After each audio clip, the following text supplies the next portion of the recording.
चलिए आज इस क्लासेस के प्लेटफॉर्म पर सभी का हार्दिक स्वागत है। आज न्यू क्लास को स्टार्ट करेंगे। देखते हैं क्या सेशन रहता है आज का। वैसे हम लोग सर्कल करा रहे हैं। सर्कल करा रहे हैं। सर्कल में कहाँ तक करा दिए इतना बता दो। से बंद ही कर दो, ज्यादा अच्छा रहेगा। हवा वगैरह आ रही होगी, बंद कर देना। नहीं कर, मतलब रोशनी आएगी लेकिन आ नहीं रही। बंद कर दो।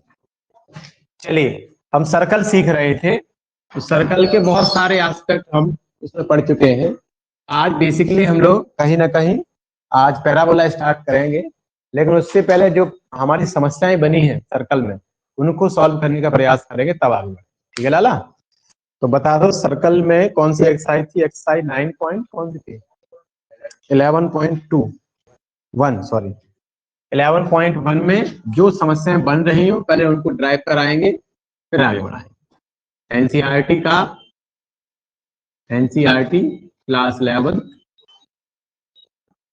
और 11वीं एक्सरसाइज का 11.1 एक्सरसाइज का कौन सवाल है? 5वां। कौन सा करवाना जल्दी बताओ। इस 12 से पहले बता दो, बताओ 13 से पहले बता दो। बंद कर, उसको बंद कर लेना, उसको बंद कर लेना।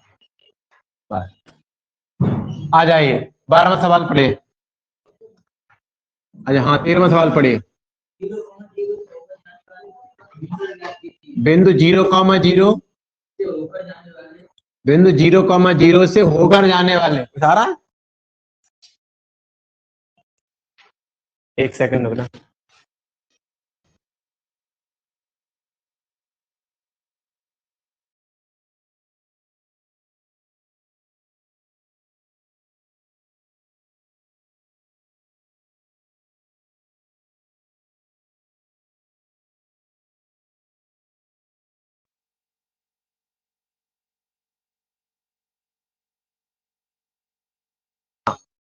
देखिए बिंदु 0,0 ऊपर देखो, बिंदु 0,0 से होकर जाने वाले, बिंदु 0,0 से होकर जाने, होकर शब्द कुछ रख दो, वहां कुछ रख दिया जाए। ये रख दे कोई, उसमें से नहीं, उसमें से उठा कर नहीं तो बात खराब हो जाएगी। और इसको तो सेट किया था हम लोगों ने। बिंदु 0,0 से होकर जाने वाले, तो होकर जाने का अर्थ होता है संतुष्ट करना, वेरीफाई करना। तो बिंदु 0,0 से होकर जाने, से होकर जाने वाले, होकर जाने वाले क्या कह रहा है? वृत्त का समीकरण बताओ। वृत्त का समीकरण बताओ। एक मिनट। जो जो निर्देशांकों पर, जो निर्देशांकों पर एक स्मॉल ए स्मॉल, हाँ निर्देशांकों ए और बी, फिर ये और कुछ होगा, निर्देशांशों होगा। हाँ निर्देशांशों होगा। अक्ष, अक्षों की बात कर रहेगा फिर वो, फिर वहां मतलब का नहीं होगा, निर्देशांक नहीं होगा, निर्देशांशों, सांशों होगा, मतलब अक्षों पर। कहां पर? अक्षों पर ए व बी अंतःखंड काटता है। अच्छा मैं अंतःखंड के बारे में तो एक बार सवाल करा चुका हूँ शायद। अंतःखंड का तो एक कॉन्सेप्ट में बताया गया, सच पे अंतःखंड काटता है, 22 पे बी अंतःखंड काटता है, ऐसे मैंने कराए थे। हाँ ए और बी अंतःखंड काटता है ना, ऐसा ही है। तेरा क्या रहा है? बस सोचना नहीं है, केवल इधर देखना है। ऐसा मैं कॉन्सेप्ट ही सिखा चुका हूं। ये तो कॉन्सेप्ट पढ़ लिया आपने मेरा, लेकिन आपने थोड़ा सा अनुभव ही नहीं किया। हमने एक टॉपिक कराया है, ये तनु बेटा, हमने उसमें ये कराया था कि उस वृत्त का समीकरण बताओ जो ऑरिजिन से होकर जाता है। उस वृत्त का समीकरण देखो कॉन्सेप्ट में लिखा है, उस वृत्त का समीकरण बताओ जो ऑरिजिन से होकर जाता है, जो अक्षों पर ए और बी इकाई के अंतःखंड काटता है। अंतःखंड काटने वाले काम कराया है मैंने आपको, शायद ध्यान नहीं आ रहा है। इधर देखो ये कॉन्सेप्ट शायद अब ध्यान आ जाए। हम लोग सब हनुमान जी के वंशज हैं, भूल जाते हैं, उनकी तरह अपनी शक्ति का एहसास नहीं होता है। हमने सिखाया है ये, इधर देखिए, ऊपर देखिए अच्छे से देखो, अक्षों पर ए अंतःखंड काट रहा है, बी अंतःखंड काट रहा है, ऐसी कंडीशन बनी होगी, ऐसी ऑरिजिन से होकर जा रहा है, जा रहा है। अरे जा रहा है कि नहीं जा रहा है? हाँ, द्विविमी तल है। अब रिजल्ट मुझे मालूम नहीं कौन सा है। अक्षों पर ए और बी अंतःखंड काटता है। ए दूरी ये काटता है और बाई अक्ष पर दूरी काटता है, बी दूरी काटता है। ये ए रहा होगा, ये बी रहा होगा। ऐसा सवाल, ये तो कॉन्सेप्ट है, कॉन्सेप्ट है मानसू जी। हाँ, आप आए ना हो तो अलग मसला है, ये तो कराना नहीं चाहिए तुम्हें। है, कॉन्सेप्ट है ये लाला, तो आपको ध्यान नहीं, अलग मसला है। फिर भी चलो मैं ही कराता हूँ। आपके सर ने कहा था जब भी हमें सर्कल का इक्वेशन चाहिए तो सेंटर रेडियस चाहिए। क्या चाहिए? तो सेंटर रेडियस है नहीं लाला, तो क्या कर लेते, मान लेते माना सेंटर रेडियस h कॉमा के है। कितना है? h कॉमा के है। तो माना रेडियस, वो माना सेंटर h कॉमा के है और रेडियस क्या है? r। तो भैया एक काम करते हैं, आपके सर ने बताए थे कि माना सर्कल का केंद्र कितना है? a, h कॉमा के है, व रेडियस r है। रेडियस जो त्रिज्या है, वो त्रिज्या कितनी है? r। वो त्रिज्या कितनी है? r। Is that clear? अब सब मेरे से अब देखो तारे के लिए कोई भी, आपके सर ने एक कंसेप्ट लिखाए थे और बताए थे कि वृत्त के जो केंद्र होता है और एक हमारी एक कॉर्ड होती है, जीवा होती है। जीवा पर डाले गए लंब की लंबाई आधी होती है। वृत्त के केंद्र से जीवा पर जो भी लंब की लंबाई होती है वो आधी होती है। तो ये a/2 रहा होगा। कितना रहा होगा? इससे सामने की भुजा पर ये लंब खींचे होंगे तो ये b/2 रहा होगा। इसे m, इसे n, ये b/2 रहा है। कितना रहा है? b/2। जब ये b/2 रहा तो ये भी b/2 हो गया होगा।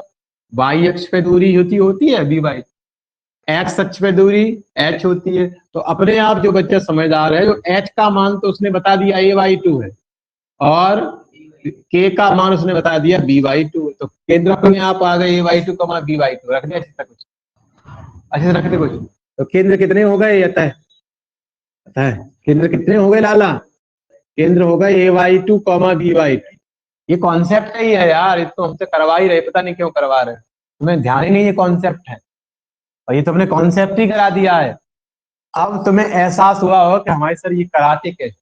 हमने कॉन्सेप्ट कराए ये सब, सवालों की तो बात की बात है। हमने आपको बताया था कि जब अक्षों पर अंतःखंड काटते हैं तो हम क्या करते हैं, दोनों की भुजाओं का आधा हो जाता है, अंतःखंडों का आधा हो जाता है। कराए थे? वैसे तो बता चुके हैं, आपको ध्यान ही नहीं है। तो h की जब मान a/2 हो गया और k का मान भी इतना b/2 हो गया। अब r निकालनी है। क्या निकालनी है? r निकाल ही सकते हैं। r कितनी होगी लाली? ये वाली, ये यही तो होगी। o से लेकर c तक की दूरी, o से लेकर c तक की दूरी होगी r। r निकाल लो, लिखेंगे तब त्रिज्या OC बराबर, तब त्रिज्या OC बराबर अंडर रूट ऑरिजिन से रेस्पेक्ट से दूरी निकालते हैं तो 0 माइनस h का वर्ग, तो 0 का वो h का वर्ग। भूल गए क्या? अरे दो बिंदुओं के बीच की दूरी, ये ऐसे ऐसे समझ सकते हैं, ऐसे नहीं समझ में आ रहा पाठक में लगा दो। ये लंब, ये आधार तो वर्ग निकाली, बात एक ही पड़ेगी। ऐसी करोगे तो ऐसी सही है, कैसे भी निकाल लो कोई फर्क पड़ता नहीं। ऐसे चल ना ऐसे, तो बता h² एकदम करना हूँ फास्ट और प्लस यही तो होगी दो बिंदुओं के बीच की दूरी, तुम करके देख लेना। h माइनस 0 का स्क्वायर और 0 माइनस k का होल स्क्वायर, ये रहेगी। बारिश होने लगी क्या? अच्छा, आज तो बड़ा मौसम खराब हो रहा है। अब h की जगह कितना रखोगे? a/2 कितना हो जाएगा? a²/4। क्या रखोगे? b²/4, 1/4 कॉमन ले लिए, अंडर रूट में क्या बचे? a² plus b²। ये क्या हो गई यार? ये तो मुझे, ये तो सोच के ही ताज्जुब हो रहा है कि मैंने क्वेश्चन कराए। देखो पूरा एच, मतलब ये सेम टू सेम रखा होगा। देखो रिजल्ट कौन सा, नंबरिंग नहीं मालूम मुझे कौन सा रिजल्ट रहेगा, लेकिन हमने नंबर कोई कराया है। देखो रिजल्ट साहिल कोई कराया है रिजल्ट, नौमा कराया क्या? तो अब आर है और वो है, तो निकाल नहीं पाओगे आप? निकाल लेंगे, हम जानते हैं वृत्त का समीकरण। इसको इसको तो आपको इतना करानी चाहिए, इसको इसलिए नहीं कराना चाहिए क्योंकि ये सब कॉन्सेप्ट रखा है। वृत्त का समीकरण क्या होता है? x माइनस एच का होल वर्ग, x माइनस एच कितना है लाली? a/2, clear. और y माइनस के का मान कितना है? b/2। और बराबर आर स्क्वायर खत्म करोगे तो अंडर खत्म हो जाएंगे। कितना हो जाएगा? ए स्क्वायर प्लस बी स्क्वायर बटे 16। 2, ये 2 ऊपर पहले 2 निकले होंगे, अब 4 हो गया होगा। यही आंसर रहा होगा, है ना? नहीं तो रहा होगा तो कहाँ नहीं आ रहा था, मैं समझ नहीं पा रहा हूँ आपसे। देखा ही नहीं होगा। अरे तो उसने नहीं देखा तो तुमने भी नहीं देखा, उसको देख रहा है, उससे कह रहा है यार तुम्हारा देखना फर्ज नहीं था। तो ऑनलाइन लिखित पढ़े तो थे उसमें। मानस नहीं आया था ये, तुम आप नहीं आए थे इस दौरान, ये जब रिजल्ट दिखाए थे ये वाला, तो फिर क्यों नहीं कर पाए? हाँ लाली पढ़ो आगे, कौन से पढ़ाना बता जल्दी। खत्म हो गई अभी नहीं, एक साथ डालना, एक साथ दोनों एक साथ डालना, बता जल्दी कौन सा है। 15 उतारना नहीं, एक साथ लाना, दोनों एक साथ लाना। 15वां क्वेश्चन तो फिर 14वां हो गया। अरे 14वां हो गया, पढ़ो। बिंदुओं -2.5 3.5 वृत्त x square plus y square 25 के बाहर वृत्त पर है अंदर। चलिए कॉन्सेप्ट समझ में आया? कुछ कोई कॉन्सेप्ट समझ में आया? अभी ये कॉन्सेप्ट थोड़ा सा लिख लो, है ना? मैं थोड़ा लिखा रहा हूं, उस पर फोकस करेंगे। यहां थोड़ी सी एक फोकस लिख लो। बिंदु का परीक्षण, वक्र पर बिंदु का परीक्षण, वक्र के सापेक्ष, ऐसे लिखो, वक्र के सापेक्ष बिंदु का परीक्षण, वक्र के सापेक्ष बिंदु का परीक्षण, वक्र के सापेक्ष बिंदु का परीक्षण। मतलब हम कैसे जाने, हम कैसे इसको स्कैन करें कि कोई सा बिंदु कहां पर है, कोई सा बिंदु कहां पर है, अंदर है, बाहर है, वृत्त पर है, कहां पर है। तो हेडिंग क्या पढ़वाई हमने? हेडिंग क्या है?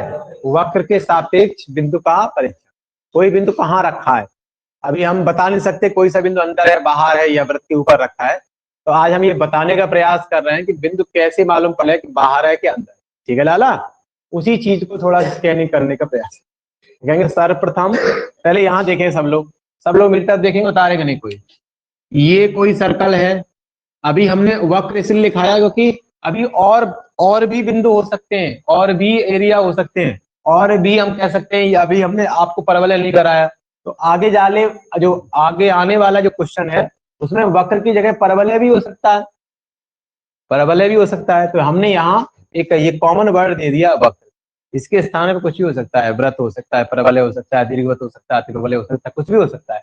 अभी और कराए नहीं, इसलिए तुम्हें और जानकारी नहीं है, अभी केवल सर्कल कराए तो सर्कल के बारे में जानकारी है। तो अभी आपको ये समझना है, ये कोई सर्कल रहा है, ये सेंटर है उसका, ये इसकी कुछ ना कुछ रेडियस रही होगी, है ना लाला? तो अब मैं आपसे ये पूछने का प्रयास कर रहा हूँ, ये इसकी रेडियस रही है। अब मैं आपसे ये पूछने का प्रयास कर रहा हूं, एक केस में एक बिंदु, मैं आपसे ये कहूं कि अगर कोई बिंदु ले लूं मैं, ये पी बिंदु, तो एक बार जो पी बिंदु हो सकता है ये सर्कल के बाहर हो सकता है, एक केस ये हो सकता है। अगले केस में ये हो सकता है ये जो बिंदु है पी, ये सर्कल के अंदर भी हो सकता है, हो सकता है। अगले केस में एक और बिंदु ले सकता हूं कि यही बिंदु पी सर्कल की परिधि पर भी हो सकता है। अर्थात मैं आपसे ये पूछने का प्रयास कर रहा हूं, अगर हमें सर्कल का इक्वेशन दिया है तो हमसे कोई परीक्षण करवाए कि ये बिंदु बताओ कहां है। इस वाले के अनुसार इसमें कह रहा था ये बिंदु कहां है, बाहर है, वृत्त पर है, अंदर है, कहां। तो आज के बाद ऐसे क्वेश्चनों को सॉल्व आउट कर लिया करेंगे, वही मैं आपको आज बताने का प्रयास कर। फिर दोबारा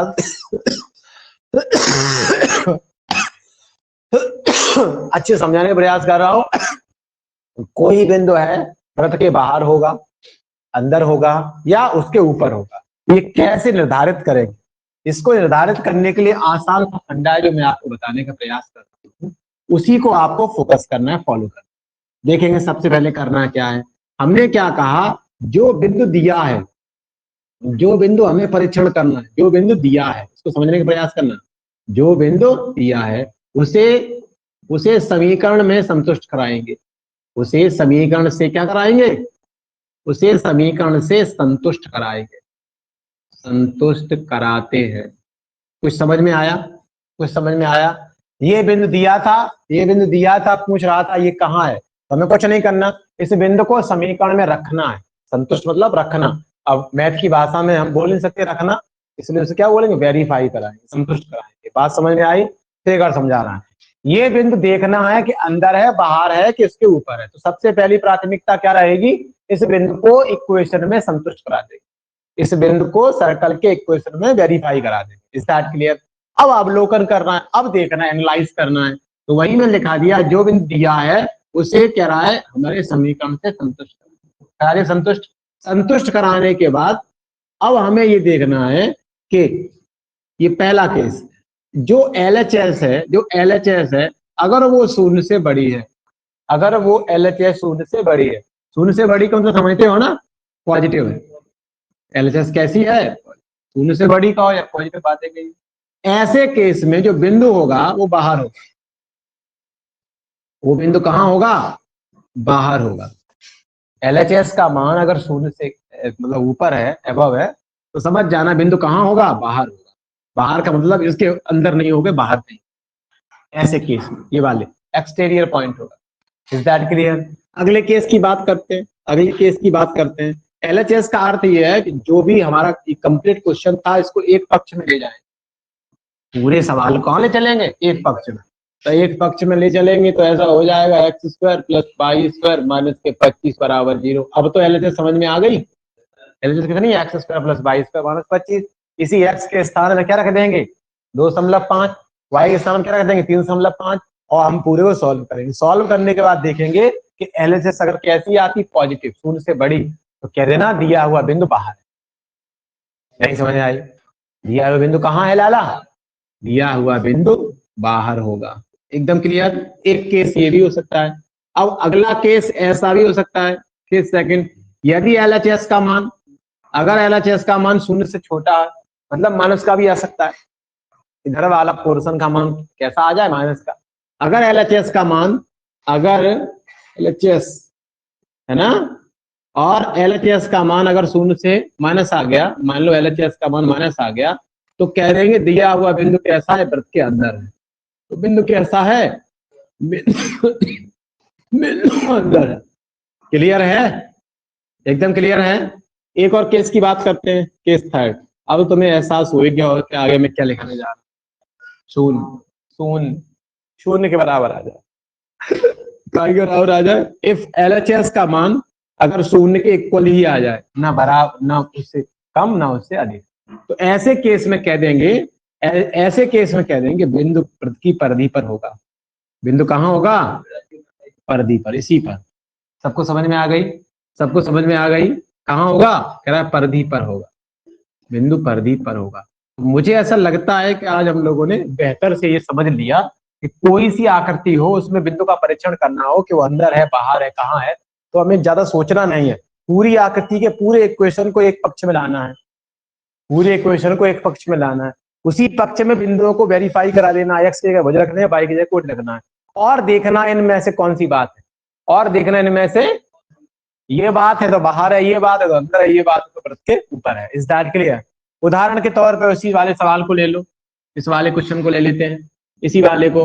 तो मैंने आपको ये बताने का प्रयास किया था कि अगर ये परीक्षण करने का हम प्रयास जब जाएंगे करने, तो कुछ करना नहीं है, एक्स की जगह कितना रखना है, -2.5, और वाई कितना रखना है, 3.5, उसी LHS में। तो यहाँ देखो, यहाँ समीकरण कितने दिए थे, बताओ कितना समीकरण, x square plus y square 25 है, तो एक्स कितना रख दो, एक्स की जगह -2.5 का होल स्क्वायर, और वाई कितना रखोगे, 3.5 का होल स्क्वायर, माइनस कितने हैं, 25 बराबर 0। कुछ समझ पा रहे है कि नहीं पा रहे, कुछ समझ पा रहे कि नहीं पा रहे।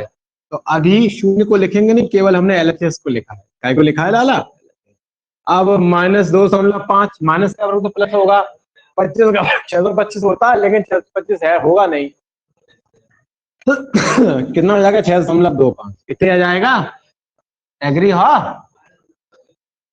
और ये 35 कितना हो जाएगा, 35 का होता है 1225 है ना, कितना हो जाएगा 12.2 और माइनस के 25 घटाओ बताओ, 12×6 = 18, 18.75 और माइनस 25, तो आंसर देख लिया माइनस ही कहा आएगा। होशियार है जो अपने आप समझ गए कि 25 माइनस के, माइनस घटेगी तो माइनस के तो बचेंगे, तो माइनस के तो बचेगा। अब ये माइनस आया तो कौन सी केस है इसमें, अर्थात बिंदु वृत्त के अंदर होगा। बिंदु वृत्त कहाँ होगा, ये बात समझ में आई कि नहीं आई। अगर आता पॉजिटिव तो बाहर होगा, शून्य नहीं आ जाता तो वृत्त पर ही हो जाता। Is that clear. तो आज ये कॉन्सेप्ट हमें ऐसा लगता है आपको इफेक्टिवली समझ में आ गया है। आप यहाँ लिखेंगे बिकॉज अतः है बिंदु कहाँ होगा, अतः है बिंदु बाहर, अतः है बिंदु वृत्त के अंदर होगा। क्लियरली भूलोगे यार, अंदर होगा, कोई बात। क्लियर है, कॉन्सेप्ट समझ में आया। ये कोई सर्कल के लिए ही नहीं है, ये आगे आने वाले जो भी हमारे वक्र रहेंगे उन सभी के लिए। आज के बाद जीवन में याद रखना, कोई भी अगर बिंदु का परीक्षण देता है, पूछता है कि ये बिंदु बाहर होगा अंदर होगा कहाँ होगा, कुछ सोचना नहीं है, हमें एकदम क्या करना है, उसी बिंदु को रखना है एलएचएस में। एलएचएस पॉजिटिव है तो बाहर है, नेगेटिव है तो अंदर है, शून्य है तो उसी के ऊपर। Is that clear. एक बार कैरी कर लो फिर आगे बढ़ाए।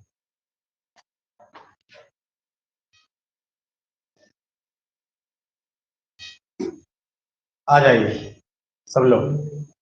देखिए अब हम सांख्यिक के न्यू टॉपिक को पढ़ने का प्रयास करेंगे। इस टॉपिक का नाम है परवल। हमने आई थिंक ऐसी उम्मीद करते हैं कि हम लोगों ने व्रत खत्म कर लिया है, फिर भी किसी कोई समस्या रही है तो उसे सॉल्व कराएंगे, ठीक है लाला। नहीं आया हो तो वो पूछ सकते हैं। अभी न्यू टॉपिक की ओर बढ़ेंगे। अपने इस टॉपिक का नाम है पैराबोला। तो पहले समझ लेते हैं होता क्या है, बेसिक से समझते फिर आगे बढ़े। हमने इनको सांख्य परिच्छेद बताए थे, शंकु परिच्छेद बताए थे। तो सांख्य में हमने आपको एक मेन डायग्राम बनाया था, ये इसको कॉनिक्स बोलते हैं। तो कॉनिक्स में तो हमने सर्कल बताए थे, है ना, ये हम लोग पढ़ ही चुके हैं सर्कल के बारे में। व्रत बताए थे, व्रत के बारे में हम लोग बेसिकली पढ़ ही चुके हैं। आज न्यू टॉपिक स्टार्ट कर रहे हैं पर्व। ओके, इसको बोलते हैं पैराबोला। क्या है, आज इसी को पढ़ने का प्रयास, ठीक है लाला। अगला है एलिप्स, वो आगे है, अभी आगे पढ़ना नहीं है, ये हम पढ़ चुके हैं। आज इस पे हम लोग ये काम करने वाले, इसको आज हम पढ़ने वाले। तो न्यू टॉपिक क्या रहेगा, कह रहा है परवलय। देखिए परवलय इंग्लिश में बोलते हैं पैराबोला, पैराबोला। अब क्या होता है पहले थोड़ा समझे, समझा करो अधिक उतारा मत, समझा करो। सब सेव हो रहा है तो क्या उतारने जाओ, है कि नहीं, पहले समझा करो। जैसे हमने व्रत की परिभाषा बताई थी, एक निश्चित बिंदु होता है, उसे बराबर दूरियों पर स्थित बिंदुओं को आपस में ज्वाइन कराने पर विभिन्न आकृति कहलाती है, पर मतलब एक सर्कल कहलाती है, व्रत कहलाती है। वो हम सीख चुके हैं। आज हम ये परवलय की बात करते हैं। परवलय का आकार हमने शंक्वाकार आकृतियों से ही बनाया बताया, शायद आपको अनुभव किया हो। शंक्वाकार आकृतियों से ही हमने वहां से सर्कल बाहर निकाला था, वहां से हमने परवलय बाहर निकाला था, हमने आपको बताने का प्रयास किया था। वही आज टॉपिक स्टार्ट करेंगे।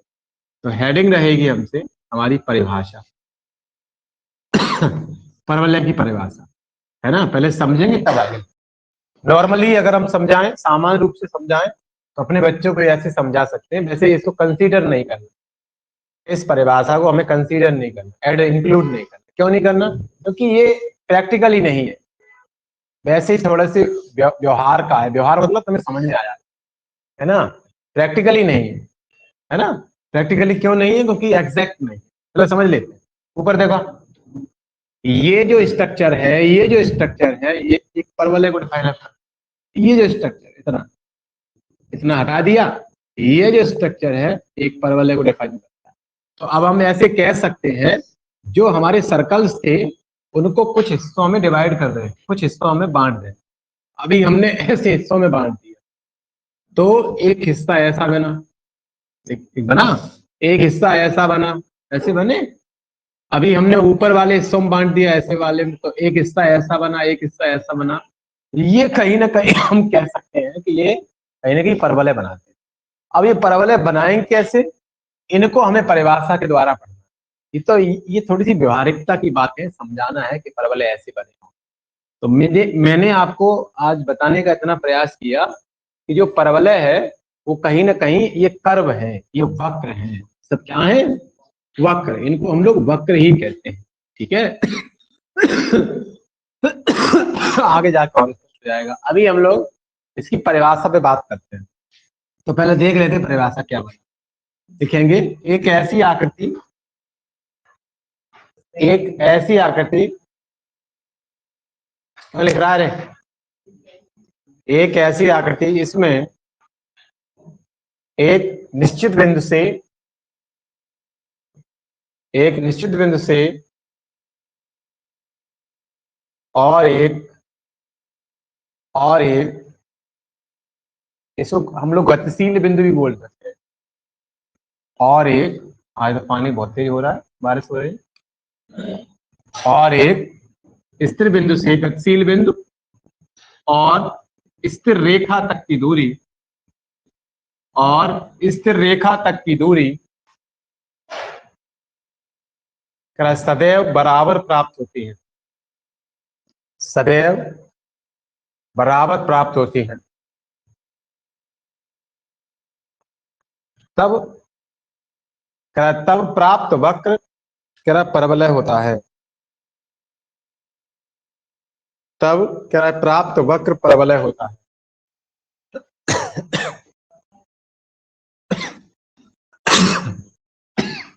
यहां देखेंगे, मैं बार बार एक शब्द का यूज कर रहा हूं, वक्र। वक्र को क्या बोलते हैं, कर्व।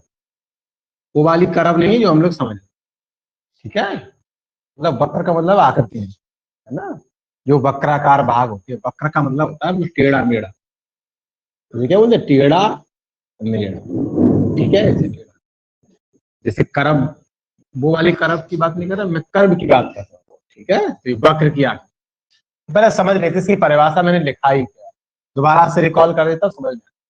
मैंने बोला है एक गतिशील बिंदु होता है। कौन सा बिंदु होता है, गतिशील। ये बिंदु गतिशील बिंदु है।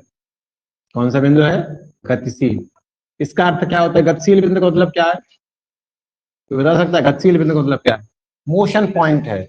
ये गति करने के लिए एकदम स्वतंत्र है, ये बाउंड नहीं है, यानी ये कहीं भी गति कर सकता है, ऐसे करके ऐसे कहीं भी गति कर सकता है। बात समझ में आ रही है।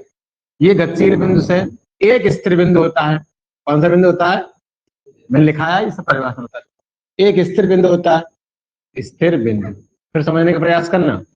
एक गतिशील बिंदु होता है, एक स्थिर बिंदु होता है, एक स्थिर रेखा होती है, मैंने लिखा है सब कुछ। ये कौन सी रेखा होती है, स्थिर रेखा। स्थिर रेखा मतलब फिक्स रेखा, स्थिर रेखा। तो अभी जो परिभाषा बताने का प्रयास किए थे वो हमने ये किए थे, किसी गतिशील बिंदु से स्थिर बिंदु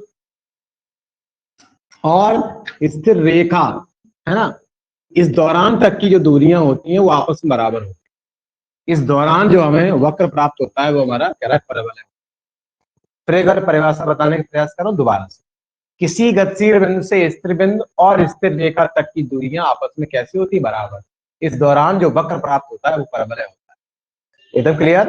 अगर आपसे कोई पूछे तो आप बता सकते हैं परवलय की परिभाषा, किसी गतिशील बिंदु से स्थिर बिंदु और स्थिर रेखा तक की दूरियां आपस में बराबर होती हैं, इस दौरान बनने वाला वक्र क्या होता है, परवलय। Done done. वैसे परिभाषा नहीं देंगे, वो तो हमने आपको ऐसी व्यवहारिकता की वजह से बता दिया। समझ में आया कि नहीं आया। तो सीधा सा अर्थ है, जो परिभाषा बच्चा समझने का प्रयास कर रहा है, एस जो है, एस एस बिंदु को स्थिर बिंदु बोल लेते हैं। एस बिंदु क्या बोलते हैं, स्थिर बिंदु। और ये इसको बोल देते पीएम, ये हमारी रेखा है, इसको एमजेड रेखा है। एमजेड क्या है, स्थिर रेखा। तो सीधा सा मतलब ये है, स्थिर बिंदु को हमने एस नाम दे दिया, एमजेड रेखा को स्थिर रेखा नाम दे दिया, ठीक है। अब जो होशियार बच्चा है वो ऐसे कहेगा, अरे क्या करता है, समझता नहीं। हाँ, मैं आपको ये बताने का प्रयास कर रहा हूँ, बीच में ये डिस्टर्बेंस अच्छी बात नहीं है। अभी तुम पढ़ाते नहीं है, किसी को पढ़ाओगे तब कोई सामने करेगा, 3 बजे तुम्हें खराब लगेगा। देखा करो यहाँ पे समझा रहे, कितने अच्छा टॉपिक चल रहा है, तुम बातें कर। हाँ, गतिशील बिंदु से स्थिर बिंदु और गतिशील बिंदु से स्थिर रेखा तक की दूरी आपस में कैसी होती है? बराबर। यानी कि P से लेके S तक की दूरी और P से लेके M तक की दूरी आपस में कैसी है? बराबर। इस दौरान जो वक्र प्राप्त होगा उसी वक्र को हम लोग क्या बोलेंगे? पैराबोला। Is that clear? अब देख लेते परवलय, अर्थात हिंदी की परिभाषा देंगे वैसे बोलेंगे गतिशील बिंदु से, गतिशील बिंदु से, गतिशील बिंदु से स्थिर बिंदु, गतिशील बिंदु से कौन से बिंदु?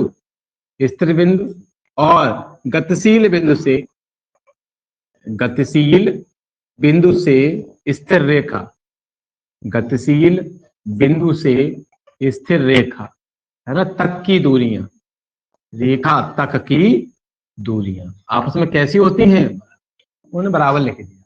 अब 12 तो ऐसे बोलेंगे नहीं, कोई हमसे परिभाषा कोई ऐसे तो बोलेंगे नहीं, सीधा जवाब देंगे गतिशील बिंदु कहाँ है? P, स्थिर बिंदु क्या है? S, तो हो गया PS। शायद समझ पाए, शायद समझ पाए, शायद समझ पाए, फिर एक बार समझा रहा हूँ। यानी 12 इसको हिंदी में तो ऐसे बोलेंगे कि गतिशील बिंदु से स्थिर बिंदु और स्थिर रेखा तक की दूरियां बराबर होती है, इस दौरान जो वक्र प्राप्त होता है वो प्रबल होता है। ऐसे तो 12 बोलेंगे नहीं, एक ही सांस में बोलेंगे PS बराबर PM, PS बराबर PM। Is that clear? PS बराबर PM। Is that clear? P क्या है यहाँ पर? गतिशील बिंदु। ये गति करने के लिए मतलब स्वतंत्र है, ये कहीं भी गति कर सकता है, यहाँ यहाँ यहाँ, ऐसे करके ऐसे करके ऐसे, ये कहीं भी गति कर सकता है। क्लियर? समझ में आ रहा है कि नहीं आ रहा? ये बिंदु गतिशील है तो कहीं भी ऐसे गति कर सकता है। क्लियर है कि नहीं? डन है? तो वही मैंने परिभाषा बताई, किसी गतिशील बिंदु से स्थिर बिंदु और स्थिर रेखा, ये रेखा स्थिर है, यह कैसी है? अपनी जगह फिक्स है, अनफिक्स नहीं कर सकते, हटा नहीं सकते। तो वही आज के बाद परिभाषा क्लियर हो गई, गतिशील बिंदु से स्थिर बिंदु, गतिशील बिंदु से स्थिर रेखा तक की दूरी आपस में कैसी होती है, इस दौरान जो वक्र प्राप्त होता है वही पैराबोला होता है। एक हमें परिभाषा प्राप्त हो गई इंग्लिश में, PS बराबर PN, PS बराबर। अब P क्या है आपसे पूछ सकता है? गतिशील बिंदु। फिर S क्या है? स्थिर बिंदु, बता दो। और PM क्या है? स्थिर रेखा तक की दूरी। क्या है PM? स्थिर रेखा तक की दूरी। ये ऐसे ही तो है, क्लियर है? क्या मैं लिखाऊं यहाँ पर? क्या यहाँ लिखाने की आवश्यकता है? बस तो क्लियर दिख रहा है कि गतिशील बिंदु S, स्थिर बिंदु PM क्या है? स्थिर रेखा तक की दूरी। चाहो तो मैं लिखा भी देता हूँ, जहां PM क्या बोला है? PM क्या है? गतिशील बिंदु से स्थिर रेखा तक की दूरी, स्थिर रेखा MZ तक की दूरी, स्थिर रेखा MZ तक की, MZ की कहां से दूरी? बिंदु P से दूरी। अब आपके दिमाग में एक बात आ रही होगी, P क्यों लिया, M क्यों लिया, S क्यों लिया? तुम्हारे इंटर के मैथमेटिक्स में इन्हीं हम कह सकते हैं संकेतांकों का यूज किया गया है, तो उन्हीं संकेतांकों का यूज हम कर लेते, कोई इश्यू तो है नहीं, आवश्यक है कि इन्हीं को ले लो, ठीक है। आगे चल के इसको हम बोलेंगे नाभि। क्या बोलेंगे? क्योंकि नाभि स्थिर होती है। नाभि क्या होता है? गुरुत्व केंद्र होता है, जहां पर बॉडी का पूरा भार संतुलित होता है। तो आप लोगों ने जब, अब मैं कह नहीं सकता सही बात नहीं है ना, ये तो गुरुत्व केंद्र में बताया था, सेंटर ऑफ द ग्रेविटी पढ़ाई थी अब तक किसी ने? मैंने पढ़ाई थी, मैं अपने ऊपर ले लेता हूँ सारी बलाएं, ठीक है, वैसे ही सब फिजिक्स का है ना। ये पढ़े थे CG, पढ़े हो CG, पढ़े हो सेंटर ऑफ ग्रेविटी, गुरुत्व केंद्र। ये वस्तु है, इसका भी एक न एक मतलब ऐसा एक केंद्र होगा, इसका संपूर्ण भार वही काम कर रहा है। गुरुत्व केंद्र वह बिंदु होता है जहां पर किसी वस्तु का संपूर्ण भार केंद्रित होता है, विद्यमान होता है, विद्यमान होता है, उसे CG बोलते हैं। ये अलग अलग आकृतियों के अलग अलग होते हैं, है ना। तो मानते हैं भूल गए होंगे, है ना। तो अभी फिलहाल इतना समझ में आ गया सबको? कोई दिक्कत है? क्या बोलेंगे आगे जाके? नाभ। स्थिर रेखा को बोलेंगे नियता। क्या बोलेंगे? नियता, वो अलग मसला है। अब दूसरे के बारे में कमेंट कर नहीं सकता, करना भी नहीं चाहिए, और मैं करूंगा भी नहीं, ठीक है। क्यों करूं? तो मैं पहले से, ठीक है, एकदम क्लियर है। अब उतारना नहीं, अब थोड़ा आगे बढ़ते हैं। तो अब हमें ये पैराबोला क्लियर हो गई कि क्या होता है पैराबोला, क्या होता है पैराबोला। PS बराबर PM, PS बराबर PM के द्वारा जो वक्र प्राप्त होता है वही क्या होता है, परवलय। अब है इससे संबंधित स्थितियां, ठीक है, तो देखते हैं परवलय से संबंधित स्थितियां।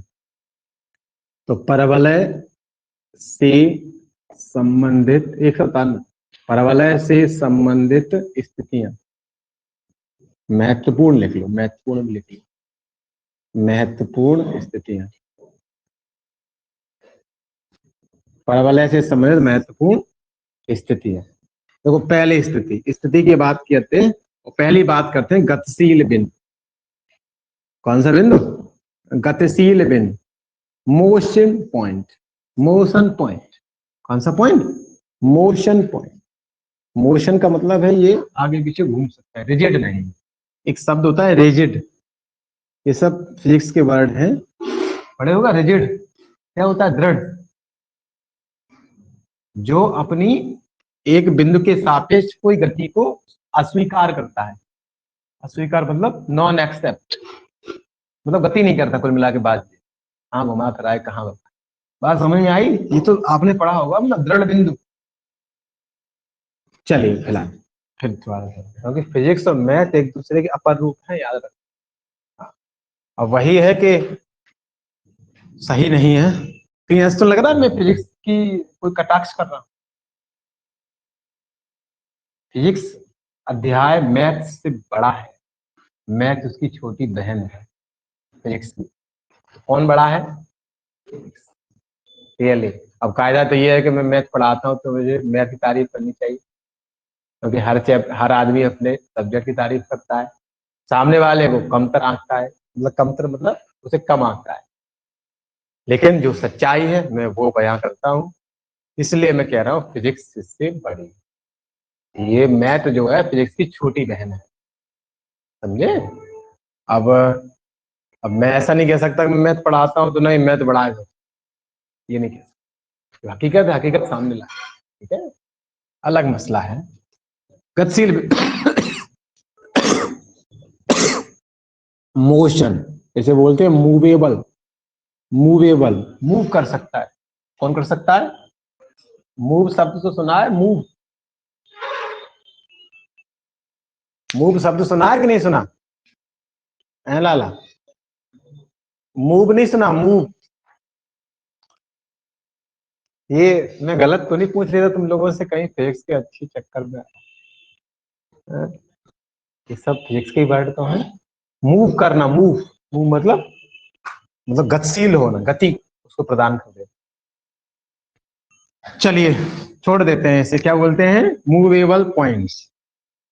कौन सा पॉइंट है, मूवेबल पॉइंट, है ना। ये गति करने के लिए एकदम स्वतंत्र है, ये इधर भी हो सकता है, इधर भी हो सकता है, यहाँ भी हो सकता है, यहाँ भी हो सकता है। इस दौरान हमें वक्र प्राप्त होता है, परवलय होता है। क्या होता है, आया परवलय। अब ये रहा परवलय, तो ये कौन सा बिंदु होता है, ये गति करने के लिए एकदम फ्री है, इंडिपेंडेंट है, गति करने के लिए, गति करने के लिए इंडिपेंडेंट, स्वतंत्र, स्वतंत्र है। कैसा है, स्वतंत्र। ये क्या रहेगा, P, और कोऑर्डिनेट क्या रहा करेंगे इसके, x, y, x, x अक्ष पे भी चला होगा, y अक्ष पे भी चला होगा, तो कोऑर्डिनेट इसके क्या बना करेंगे, x, y। Is that clear, एकदम क्लियर। नंबर 2 पॉइंट, दूसरा है नाभि। नंबर 2 क्या है, नाभि। नाभि को बोलते हैं फोकस। क्या बोलते हैं, फोकस। एक और पढ़ा चुका हूं मैं तुम्हें, लोकस, लोकस बिंदुपथ, बिंदुओं का रास्ता, बिंदुपथ, ध्यान है कुछ, क्या होता है फोकस,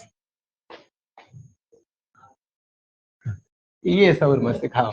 फोकस नाभि, और नाभि फोकस, कितने अच्छे अच्छे उदाहरण है, तो सामने वाला बहुत संतुष्ट हो जाता है, हो जाएगा। जबकि कायदा में वही है कि बोलना नहीं चाहिए, आप लोगों ने फिजिक्स में पढ़ा होगा कि प्रक्षेप का पथ परवलयाकार होता है, जब परवलय बताया होगा तब आपको ये सब बताई होगा, नाभि क्या होती है, नियता क्या होती है, क्योंकि ये फिजिक्स का है। देखिए मेरा उद्देश्य किसी का बुराई करनी नहीं है, मेरा उद्देश्य हकीकत बताना, सच्चाई। अभी मैंने बोला कि मैं फिजिक्स पढ़ा रहा हूँ, वो मैथ पढ़ा रहा हूँ, तो मैं कह सकता हूँ मैथ बड़ा है, मैंने नहीं बोला मैथ बड़ा, हकीकत बता रहा हूँ। तो आपने फिजिक्स में पढ़ा होगा अवश्य, प्रक्षेप का पथ परवलय के आकार का होता है। तो जब होता है तो बाद में सत्यापन कराया होगा, उससे पहले कुछ बताया होगा परवलय के, ये पैराबोला के आकार ऐसे करके आकृतियां बनाई होंगी, ऐसे करके जब भी कोई वस्तु को हम फेंकते हैं तो ऐसी आकृति बनाती है, वही परवलय के आकार की बनाती है। तो परवलय के बारे में एकदम शुरू कराने से पहले बताया होगा क्या फोकस होती है, क्या मतलब डायरेक्ट्रिक्स होती है, नियता होती है। हो सकता है बताया ध्यान नहीं रहा हो, हम किसी पे टिप्पणी नहीं करेंगे, बताया होगा ध्यान नहीं रहा। आ जाते हैं फोकस क्या वाला है। तो अभी मैंने बता दिया, एक ऐसा बिंदु होता है जहां पर पूरी आकृति का भार केंद्रित होता है, विद्यमान होता है। समझ में आ गया? ऐसा बिंदु जहां पर पूरी आकृति का भार केंद्रित होता है, उसी बिंदु को क्या बोलते हैं? नाभि। हम लोगों की जो नाभि है वहां नहीं, इसमें हंसने वाली बात नहीं है, समझने वाली बात। पूरा ये मूल बिंदु है, ये केंद्र बिंदु है हम लोगों का। अगर अपने हमें शरीर का मतलब एक प्रकार का मतलब संतुलन बनाना है, बैलेंस करना है, तो हमें कहां से बैलेंस करना चाहिए? यहां से। कहां से बैलेंस करना चाहिए ना? बात समझ में आ रही है? इसी को कहते हैं नाभि। तो थोड़ा समझ लेते हैं, ऐसा बिंदु जहां पर संपूर्ण आकृति का भार केंद्रित होता है उसे नाभि कहते हैं। नाभि एकदम क्लियर है? जिस बिंदु पर इसी से बना है क्या? नाभिक। इसी से क्या बना है? नाभिक। इससे क्या हटा दिया हमने? क्या हो गई? नाभि। क्या हो गई? बात एकदम क्लियर है? अब फिर नहीं पूछूंगा ये क्या बला है, सब सही है, जो है वो बहुत अच्छा। जिस बिंदु पर संपूर्ण आकृति का संपूर्ण वक्र का, है ना, संपूर्ण, मैं बार बार कह रहा हूं ये वक्र तो वो कर्व है, आकृतियां हैं, ठीक है। संपूर्ण वक्र का भार केंद्रित होता है, भार केंद्रित होता है, और वह बिंदु होता कैसा है? केंद्रित होता है। वह बिंदु कैसा होता है? Fix point. इसे क्या बोलेंगे? इसको फिक्स पॉइंट। मैंने बोला स्थिर बिंदु। ये बिंदु कैसा है? कहीं ऐसा तो नहीं हम लोगों की ये नाभ ऊपर नीचे चली जाती है कभी कभार? फिक्स है। अब नहीं, इसमें हंसने की बात नहीं, हम लोग सब हंसते हैं, इसलिए हंसते हैं क्योंकि हमें बारे में जानकारी नहीं। हाँ, अब ये मुझे नहीं मालूम क्या होते धन वगैरह, मैं नहीं समझता इतना। समझ में आया नहीं आया? तो फिलहाल आपको समझ में आ गई, संपूर्ण भार क्या होता है? केंद्रित होता है, उसे क्या बोलते हैं? उसे नाभि कहते हैं। एवं यह बिंदु स्थिर होता है। यह बिंदु कैसा होता है? स्थिर होता है। इसे काय से डिफाइन करते हैं? एस। इसे काय से डिफाइन करते हैं? एस। ऐसे में आनंद आया? आनंद आया? आज के बाद कोई पूछे फोकस क्या वाला है, तुम लोगों ने नहीं देखा होगा, जब जब हम लोग कहीं पर किसी का कोई इमेज खींचते हैं तो कहते हैं अच्छे से करना फोकस हम पे, ऐसा बोलते हैं, कैमरा अच्छे से करना फोकस, ऐसे नहीं बोलते कभी? सुना होगा, अच्छे से फोकस करना। क्या होता है फोकस? हाँ तो वो तो आज समझ पाए केंद्रित का मतलब, आज से पहले तो केंद्रित बोलते नहीं थे। आज से पहले तो हमने नहीं सुना कि हाँ अच्छे से केंद्रित करना हम पे। कौन अच्छे से केंद्रित करना हमने सुना नहीं किसी के मुंह से। फोकस करना सीखते रहते, सुनते रहते। ऐसा ही है, ऐसा ही है, यही फोकस। क्लियर है? डन है? अब यहाँ आ जाओ, इसी का ऐसे मतलब परिभाषित करेंगे। एस कोई हमने अच्छा ले लिया संकेत आगे। ओके, अब है स्थिर रेखा। क्या है लाली? स्थिर रेखा, इसे कहते हैं नियता। तो क्या बोलते हैं? नियता। कहीं बोले डायरेक्ट्रिक्स, डायरेक्ट्रिक्स, डायरेक्ट्रिक्स, इसे क्या बोलेंगे? डायरेक्ट्रिक्स। वो क्या है? फोकस। ये क्या है? कर्व। ये सब इंग्लिश वर्ड आपको आने चाहिए। Parabola, is that clear? तो क्या होती है? एकदम क्लियर कट है, जो स्थिर रेखा है उस स्थिर रेखा को आज के बाद नियता बोलेंगे। जो स्थिर रेखा है उसे क्या बोलेंगे आज के बाद? नियता।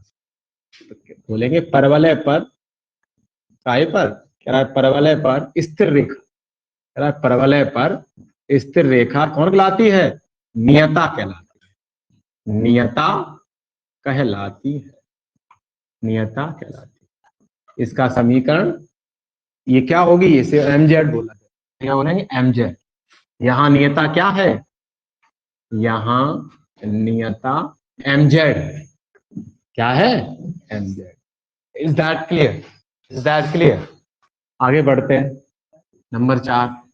अब ये पीएम क्या है, यहाँ पीएम क्या है, पीएम गतिशील बिंदु से रेखा पर डाले लंब की लंबाई, पूरी बात कहेंगे। यहाँ पीएम और देख लो, यहाँ पीएम क्या है, वो पीएम नहीं जो दो प्रकार के पीएम होते हैं, तो प्राइम मिनिस्टर होता है, एक और होता है उसे क्या बोलते हैं, पोस्टमार्टम, वो भी पीएम होता है। और एक और पीएम होता है पैरा, उसे क्या बोलते हैं, मेरिडियन, सुना है पैरा मेरिडियन, पैरा मेरिडियन नहीं, पूर्वा वो अपराहन। अरे एएम पीएम अलग, एक पीएम अलग, एक पीएम अलग, इन तीनों पीएमओ में अंतर है। हाँ प्राइम मिनिस्टर तो बहुत अच्छी जानते हैं। हाँ पॉकेट मनी भी होता है, क्या होता है, okay pocket money. Is that clear, तो क्लियर है सब के अर्थ, ठीक है। तो ये वाले पीएम की बात करते हैं। एक और पीएम आ गया हमारा, एक और पीएम आ गया। तो पी क्या है, गतिशील बिंदु से स्थिर रेखा पर डाले लंब की लंबाई, क्या है बताना, गतिशील बिंदु से, हाँ गतिशील, गतिशील बिंदु से, एक मिनट, गतिशील बिंदु से, अब स्थिर रेखा मत कहो, अब तो कौन नियता, तो सिखा दिया मैंने स्थिर रेखा, अब स्थिर रेखा नहीं बोलेंगे, क्या बोलेंगे, नियता। डन। गतिशील बिंदु से स्थिर रेखा ना बोल के नियता, नियता पर डाले लंब की लंबाई, नियता पर डाले लंब की लंबाई, इसे क्या बोलते हैं, पी। Is that clear. और डाले गए ये लंब की लंबाई हम लोगों ने हाई स्कूल से निकालनी सीखी है कि कोई रेखा दी है ax plus b y plus c बराबर 0, इस बिंदु से हमें लंब डालना है p कॉमा q से।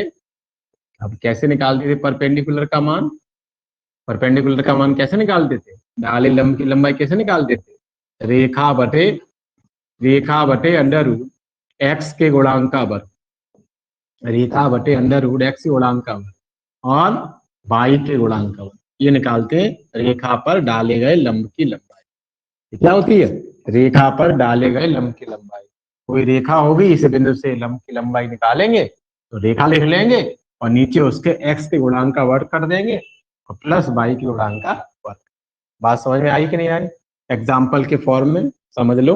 मैं आपसे कहूँ 3,5 से, कहां से, 3,5 से एक रेखा है, मान लेते हैं 4x प्लस के 8y प्लस के मान लेते कितना, मान लें 2 बराबर 0 पर डाले लंब की लंबाई बताओ, डाले लंब की लंबाई बताओ, ये लंब की लंबाई कितनी होगी, तो कुछ नहीं सोचना हमें ज्यादा, डाले गए लंब की लंबाई क्या होती है, रेखा बटे, तो रेखा लिख लूं पहले भैया, तो 4x प्लस 8y प्लस 2 और नीचे x के गुणांक का वर्ग 4 का वर्ग, y के गुणांक का वर्ग 8 का वर्ग।